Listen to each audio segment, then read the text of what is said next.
Here's a pruning video on my Vitex tree. So it's April 2022 and I'm just now getting to prune this, which I'm about 2 to 3 weeks too late because as you see, the Vitex is starting to bud out. I typically want to do this when it's dormant, but I had some family move in or come to visit and I just got behind on my pruning. So if this is your first time watching my pruning video, be sure to watch out my video from last year. I'm not going to cover some of the same content, so be sure to watch that. What I want to do is talk about some of the differences that I'm going to do this year. So I plan to use the same method of pruning as I did last year. One thing different that I'm going to use is my reciprocating saw, and it will just make it a lot easier when taking out those branches that are down low and hard to get to. The other thing is that every year I get a ton of growth coming out up from the bottom, and instead of pruning all this back, what I'm going to do is select one of these branches to be a main branch going up, like you see with the larger branches. Now lastly, what I'm going to do is just do a time-lapse video just to show you overall how I prune this and what approach I take.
So when you think you're done pruning, go ahead and take each big branch and give it a shake.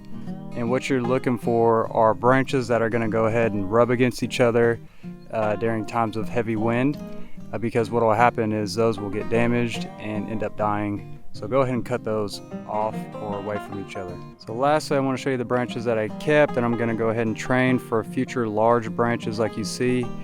I picked basically these three here, that one, and that one. Hey, thanks for watching. Be sure to check out last year's video and stay tuned for an update on this Vitex as it grows.